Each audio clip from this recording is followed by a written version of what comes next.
Hello. Hello. Okay, hi Mario. So the Patriots didn't win, no? No, it was not good. It was a very boring game. Yeah, Very but boring. they were really losing bad until They were the. terrible. They were just I mean, I really don't bad. understand the game too well, but Yeah, they just didn't. They got lucky in a couple. It was very bad football. Whatever. Yeah, if you're a Seattle fan, I'm sure it was good football. yeah, they're missing Brady, I think. Yeah. That's a big difference. You need a big goy. Hmm. Oh, Abe, Hi, you Abe. already there? Abe, where are you? Hello, Where are Hong you, Abe? Kong, Hong But only Kong. half your head is there. Where's the other half of your head? What? He took the Concorde. Hong Kong. Yeah, how's your family there? So far, so good. I The haven't seen them, The but Einiglook are doing well. oh, good. Where do you stay when you're in Hong Kong? At the Rico, Kowloon, Where? Rico, Kowloon. Oh, is So, that on the island or mainland? it's next to the Right, casino. right across it from this Friday show. Oh, because it's very good. They have good food there at this Yeah, Friday show. right. That's where we go.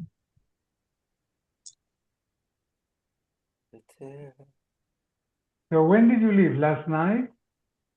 I left last night. I'm here Monday morning. It's Monday morning at Yes, 12 yes. o'clock. Yeah, but how many hours flight? 16 hours. Shoot. Wow. Wow. It's nothing for Abe. It's nothing. No, as I walk in the park. He was a pilot in the Canadian Air Force, right? Right. They have an Air Force? What are I you don't talking know. about? I don't know. No. What do they have? I know what they have. Also, They have, you know they the have defense Mounties. toilet Mounties they bullet. have. The Mounties, the Mounties. Yeah. Mount. Sergeant Preston of the Yukon. Mhm. Terrible game. Yeah, it was bad football. I'm Right. stopping the recording because I don't want to talk about the.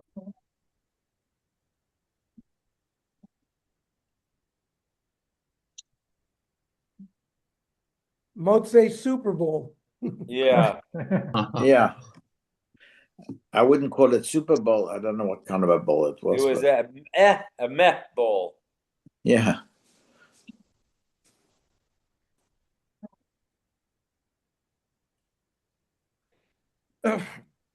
And the advertising in between. Terrible. Some were good. Some of the commercials were good. With the tight ends for prostate exam, that was very funny. Yeah, yeah, but that's. They had an ad to get your prostate checked, They did? and all the characters were tight ends in the football. So they said, "Loosen your tight end." It was very clever. No, 'cause I thought there was a jeans commercial showing like the butts. Everybody wearing Yeah, that was jeans another one. That was for Levi's. for That's Levi. yeah. And then for the anti-Semitism, what did you think? It's okay. It wasn't great. It's Robert Kraft spent the I money. It like was that. Showed a tall black guy trying to yeah. come and protect the little Jew. Yeah. That was good. So I know Okay. how you feel. Yeah. Okay, we're on Chav Zion, Mishnah. So we've learned many times in Zvachim, Menachos, that there are multiple components of korbanos, right? There's the kmitza, the lavona. You have to do this. You need flour and oil. And this Mishnah tells us hakoymetz miyuto ma'akev is rubo. Once you do the kmitza, if any part of that kmitza is missing, the korban is puzzle. You can't throw it, and if you threw it, the shirayim are not permitted to be eaten. Isaron miyuto ma'akev is rubo. You start off with an isaron, it's a certain amount of flour. And if some flour is missing, we were talking about before kmitza, you got to start again. The korban is possible. Hayayin miyuta makavis rubo. When you bring wine libations, the minchas nasachim, along with an ol and a shlamim, you need to have shlishi sahin for an aisle. You need revia sahin for a keves, and you need a chatzi ahin for a par. If you have less at any time, the korban is possible. Similarly, Hashem and miyuta makavis rubo. You need a log shemen for a donative mincha. If the log becomes less, the korban is invalid.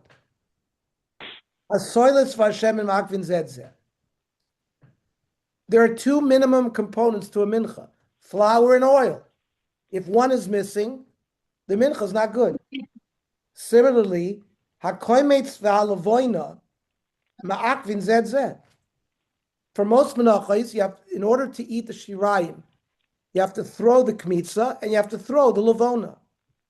If you didn't do both, the korban is not valid and you cannot eat it. Now, the Gemara has to prove the necessity, the essentiality of each one of these things. So, for example, by the koimetz, my timer, Amar kram malakum so tre zimni. The Torah twice writes that the koimetz has to be mole, full. When the Torah repeats something, it repeats it li'ikuva. There's a principle that Chazal use. Shana Allah kosuv la'akev. That the Torah repeats something usually to tell you that this is an essential thing, and that if this thing that the Torah has repeated is not done, then whatever you're dealing with is invalid.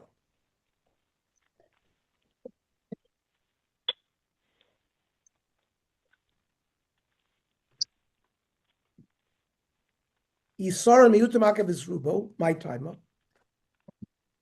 We said that if you have less than the normal amount of flour, it's possible. Amar kram misal ta, from its flour. If you have less than the saron at any time, the korban is possible. Hayayin miyutamakev is rubo kacha, because in the pasuk it says kacha yeyaseh lashor echad. Kacha, this way, implying if you didn't do it, it's not good. Hashem and miyutamakev is rubo. Why? The mincha sachim kacha. The oil that goes along with the mincha, it also says kacha. Uminchas the dava amar kra umishamna, from its oil. Shim chaser kol shehu psula. To teach me that if you're supposed to have a log shemen and you have less than a log, it's not good. Then we said Hashemen v'asoilis makvin zed zed. You need both the flour and the oil, because it says misal ta, from its flour, umishamna, from its oil. Migir sa, which is barley flour, finely ground, umishamna. It's repeated. We've learned a principle. Whenever the Torah repeats something, it makes it li'ikuva. Then koimetz v'alavona makvin zed zed. You need both koimetz and lavona. One is not enough, because it says al kol lavono sa, and then the Torah repeats the es kol alvona shel mincha. So since the lavona is repeated, we learn that it's also essential to the korban. One second, just getting a napkin.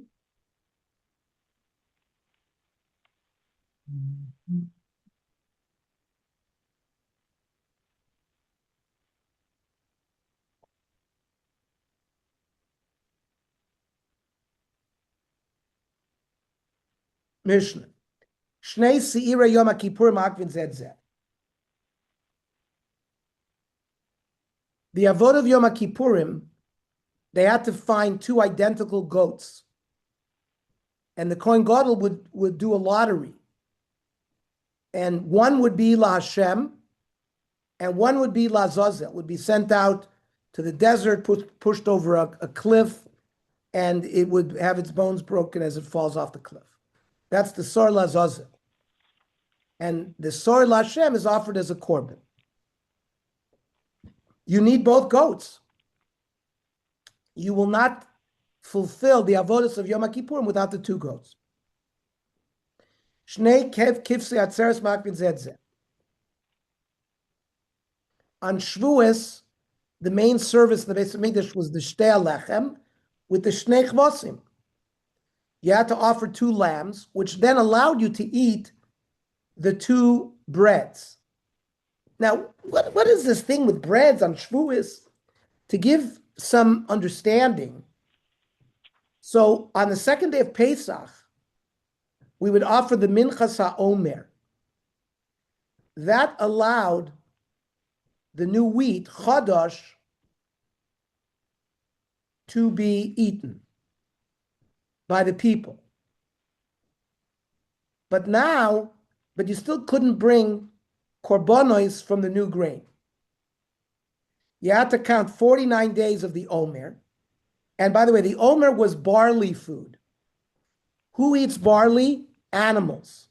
Yeah, I know our grandparents used to put barley in the cholent.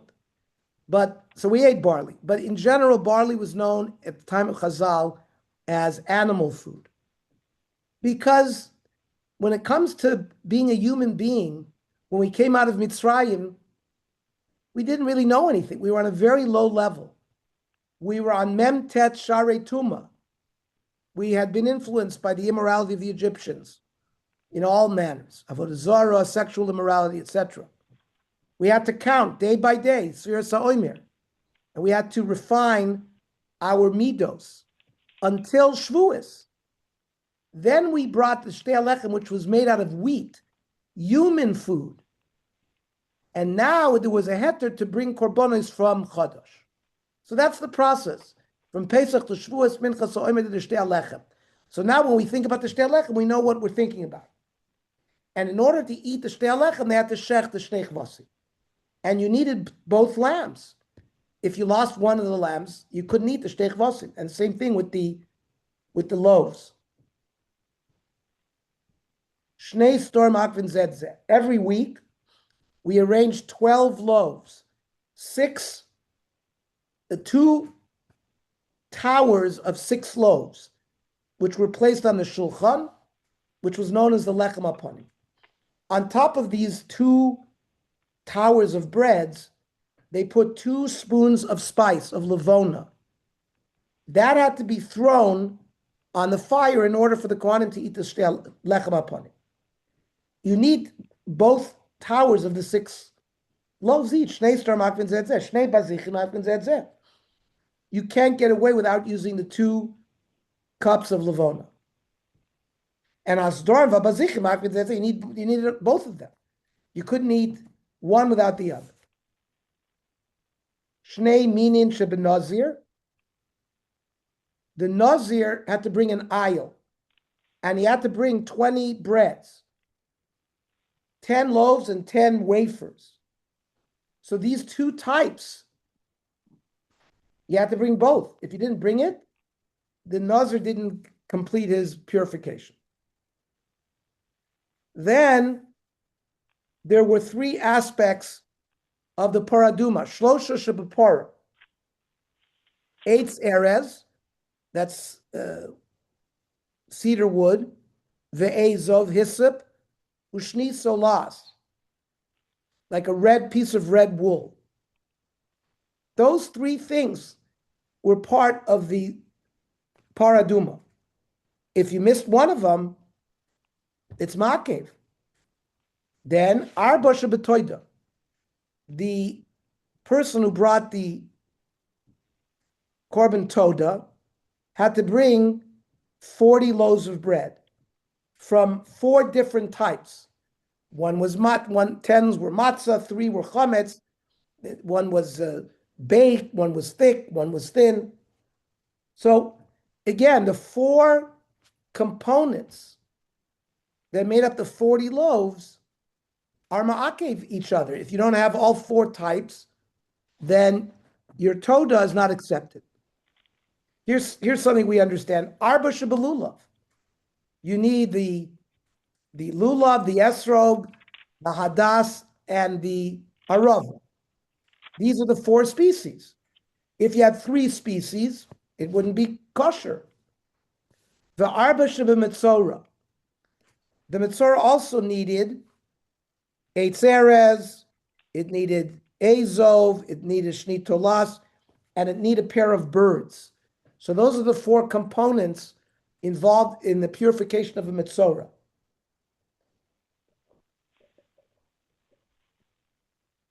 Ma'akvin zedze. Shiva azot shebapar ma'akvin zuedzu. A person who was tamei meis had to come to the kohen when they before they burnt the paraduma. The kohen had to take some of the blood of the shechted paraduma and do zrika towards the Ohel Moed 7 times.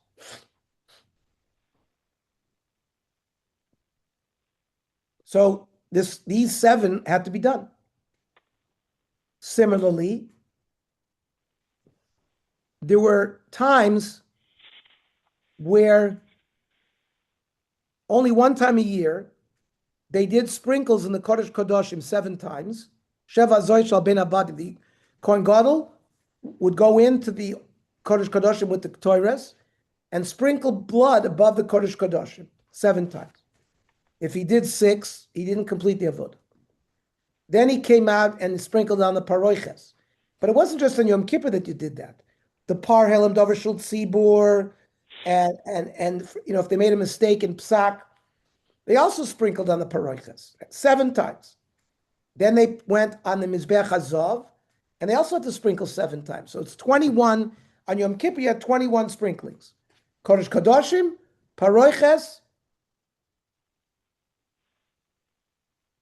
and on top of the mizbech hazav.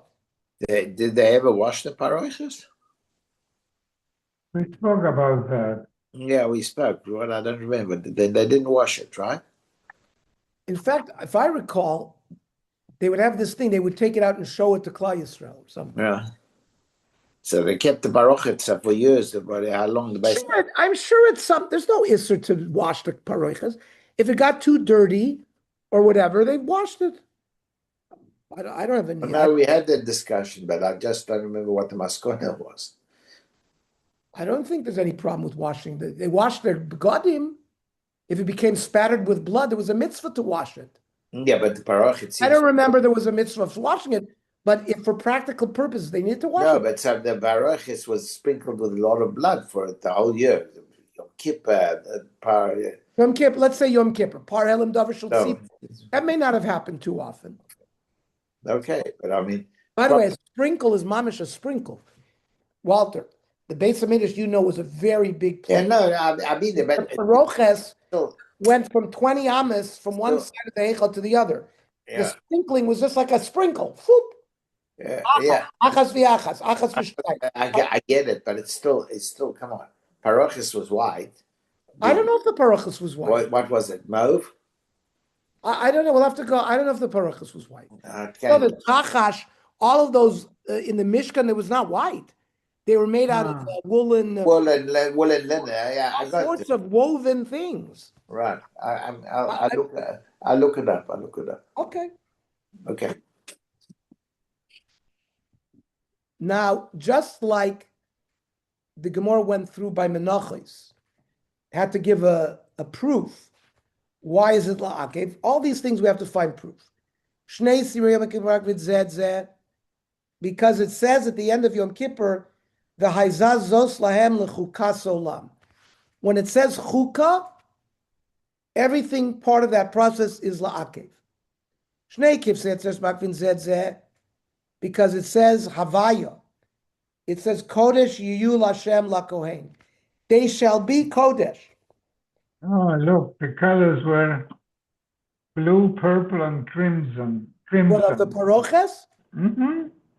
There you go. So they probably didn't have to wash it. Yeah. Weiter. Shtei chalus havaya. By the Shtei Lechem, it also says, soles tihiena. That's havaya. Then by the Lechem upon Mishay Shnei Storim, it says chuka, meishe Hashem chok olam. Shnei bazichin, the 2 spoonfuls of levona, it says there chok olam. So it's chuka. Hastorm v'abazichin, that they both need each other. It also says chuka. Shnei minem sheben nazir, the 2 types of loaves that the nazir had to bring. The chsiv kain yaseh. Korban zos torasa nazir asher yidor. Korbanol Hashem kain yaseh. The kain yaseh is likuva. Shlosha shebapara. It says zos chukas Torah when we introduce paraduma in Parshas chukas. So therefore, the processes of the paraduma all are liikuva. Arba shebetoida the iskish lenazir. The lachme toda is compared to the nazir. The chsiv al zevach todat shlama. The amar mar shlom of the rabbi shalmei nazir. So since we already learned by the nazir, it said that it has to be likuva. So here as well, by the toida, it has to be likuva. The arbasha b'mitzayra. The chsiv zos tia toira sa mitzayra. Tia.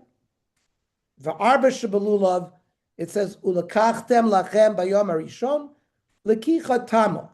It has today a perfect taking, a complete taking.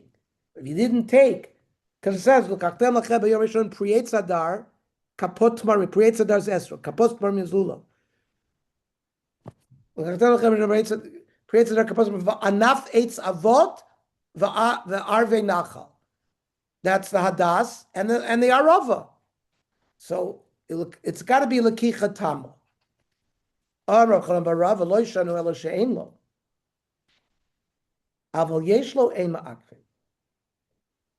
Rav Chanan is saying is, if you have all 4 species lying on the table, you haven't joined them together, you're still yotze. He obviously holds, you just have to have the 4 species, but you don't have to hold them together. Meisve, arba minim shebelulav, shnai mein oisin peris. 2 of the species make fruit, the esrog and the lulav, which comes from a palm tree. Shnai mein oisin peros. The myrtle and the willow don't make fruit. The Chazal learn how oisin peros use the cooking l'shein oisin. They have to be together. The fruit that make those that make fruit have to be together with those that don't make fruit. If the she'ein oisin peros use the cooking l'oisin, they have to be connected. Vein adam yoit say yidei chavos ben adshu kulon baguda achas. This is the aguda. They have to be in one. That's why we put them in those lulav holders. We are ma'agid them. V'chein Yisrael b'artzah. When Klal Yisrael uses the lulav, Ana Hashem Oshiana, Hodul Hashem ki tov kilom chazda. We need ritzu. We need hartzah. It's not going to work. Adshu kulam baguda achas. The power of the lulav is not going to be effective without aguda. Shenem rabboina v'shamayim malosav aguda so eretz yisoda. So this goes against Rav Chanan bar Rava. So the Gemara says this halacha is tanoyi. The Tanya lulav ben agud ben sheina agud kosher. The Tanakama of this Baraisa says that a lulav that they're not all put together, it's also okay. Rabbi Omer agud kosher she'ena agud pasul. So Rav Chanan bar Rava holds like the Tanakama. It's machlokes tanoim.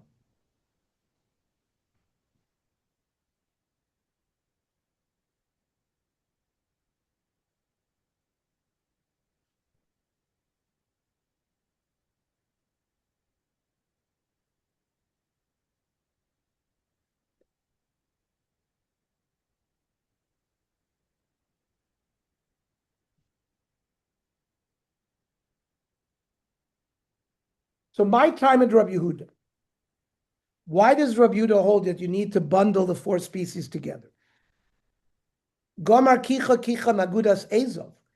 He learns a hekesh from the word v'lakach. It says by the Bnei Yisrael, when they shechted the Korban Pesach in Mitzrayim, they dipped the ezov hyssop into the blood of the Korban Pesach and they put it on their doorposts. And there it says has to be a bundle. Mala halam baguda, afkan baguda. The Tanna Kama doesn't learn that hekesh. Kiman hazla haditanya. Who is the following brisa going like? Lulav mitzvah la'oigdoi. Lulav, the mitzvah is to put it together. The law ogdo kosher. Kiman. Well, ik Rabbi Yehuda law ogdo amai kosher. He says has to have a guda. I rabbanon my mitzvah. Why would you use the word mitzvah? According to them, you don't have to do it. So lo'olam rabbanon umay mitzvah mishum zekeli vanveyu. It's just mitzvah hidur. It's not mikra din. You don't have to do it to get the mitzvah. But to fulfill hidur of zekeli vanveyu, it's nicer to put it together. Okay. Then the Mishnah said, Sheva hazol shebeparam akva zuetzu. When they shechted the korban, the paraduma, they had to sprinkle towards the opening of the Ohel Moed 7 times. Because it says, Zos chuka satorah, chuka. Sheva hazol shal ben abadim. What about on Yom Kippur? Throwing 7 times between the staves of the Oram. And the Shal Mizbach Hazav Shal Paroichas. Makvat Zuetzu. The Yom Kippurim Ksiv Chuka. But like we said, Chukas Olam. And what about Par Kohen Mashiach?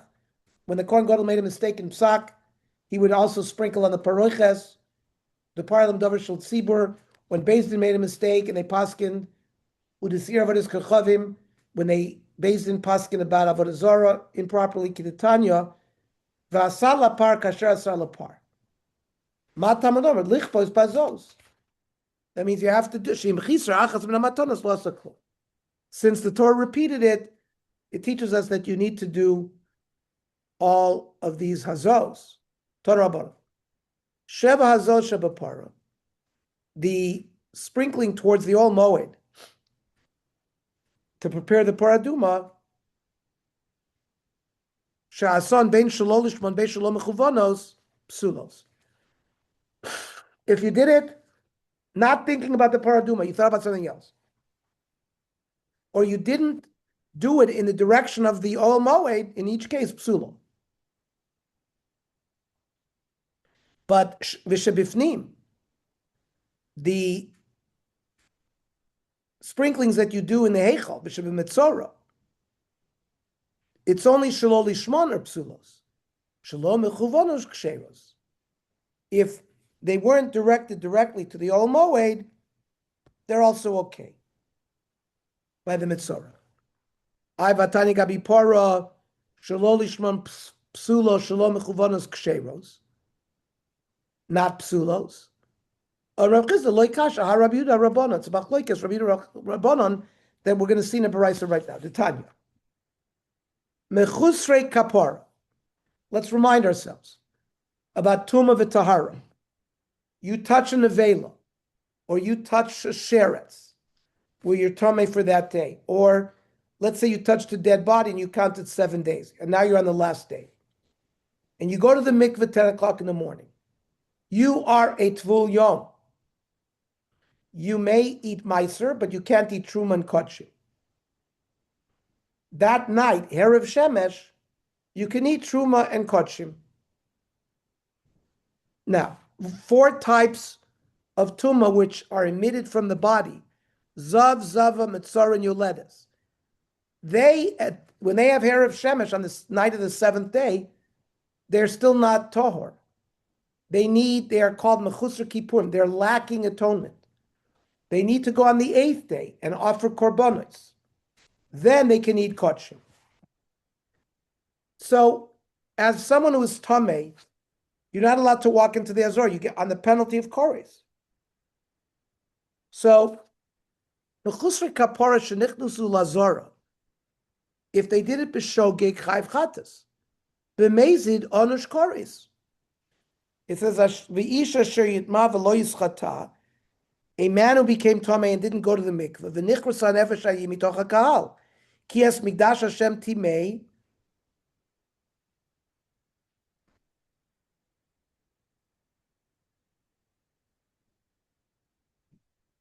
Ve'in tzarach lomer tvul yom u'shar kol atmeim.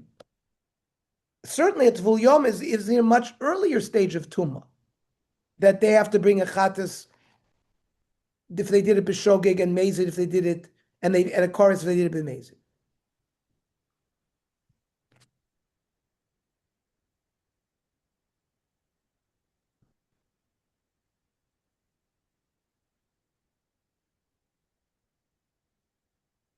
Utahoirim. Let's say somebody is tohor. Only Kohanim could enter the Azorah. And of course, only the Kohen Gadol could enter the Kodesh Kodoshim. If you're not a Kohen, you're not allowed to walk into the Beis HaMikdash, even if you're tohor. Shenichnasu lifnim mechitzasad. Let's say they walk over the boundary of where they're not supposed to go. Lehechal kulo.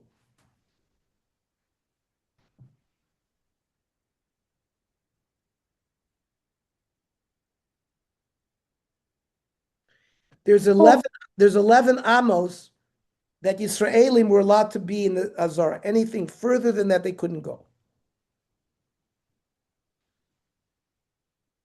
So if they went into the Heichal or into the Azara, ba'arboim, you get Malchus.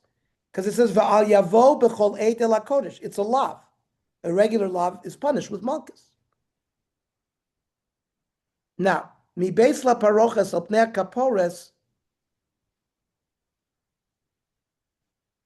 if they stood in front of the paroches in the Heichal, or in the Kodesh Kodoshim, I'm sorry, if they're in the Kodesh Kodoshim, then it's b'misa, right? Someone who's not supposed to be there. Who is that? Anyone who's not a Kohen Gadol on Yom Kippur. So a Kohen or a non-Yisrael, if you walked into the Kodesh Kodoshim, it's l'misa. And you have to be right in front of the Oron. And according to one view, even just walking into the Kodesh Kodosh, you already have. And this is Misa B'dei Shemayim. Rabbi Yehuda Omer, Kol Heichal Kulo, U'Mibeis LaParochas Barboy. That a Torah person who's not supposed to be there gets only Malchus, doesn't get death. If you're in the, but the Pnei Kapores, if he's mamish standing right in front of the Oron, then he gets Misa. But according to Rabbi Yehuda, if you walk into the Kodesh Kodoshim and you're not standing exactly opposite the Oron, it's only b'malchus. So that's a new halacha that maybe some of us didn't realize.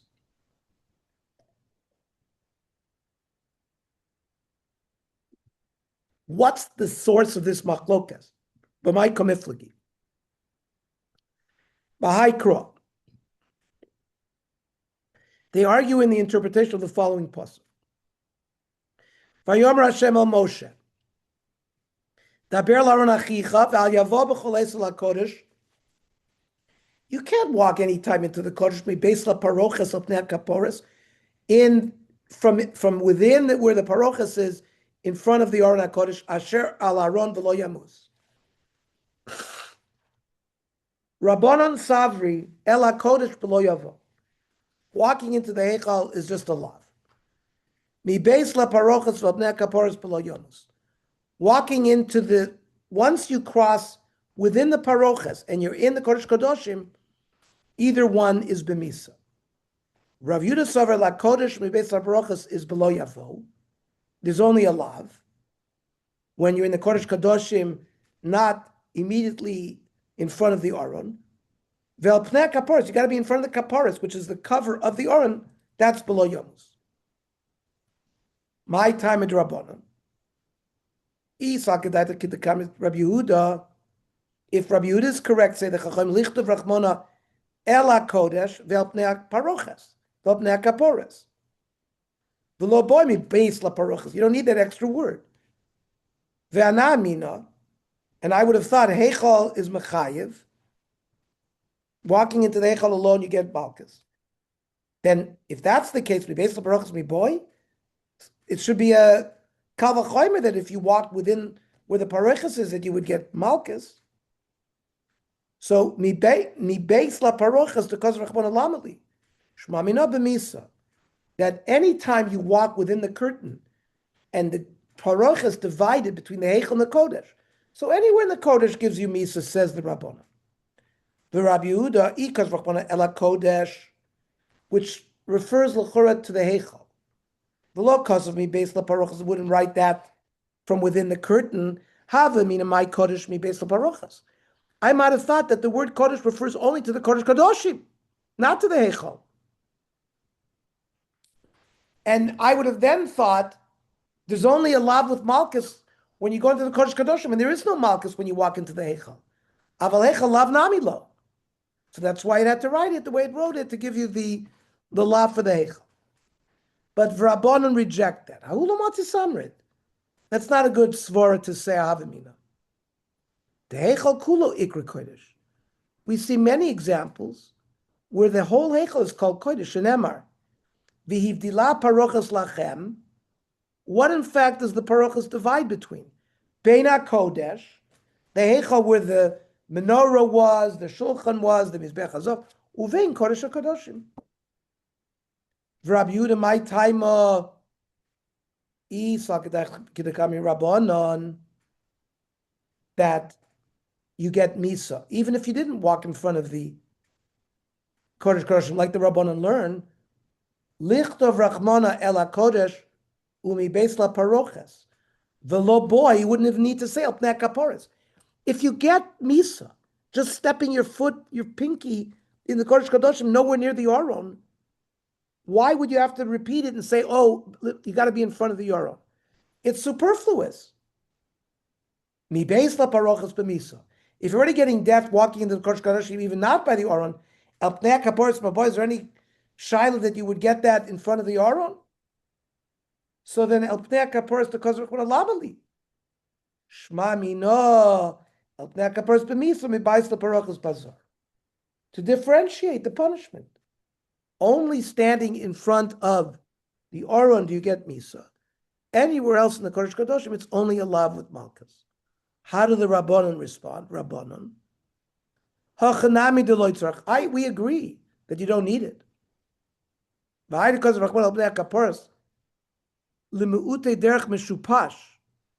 Let's say you entered through a tunnel rather than coming in through the eastern place where the parochas is. Or he walked in sideways.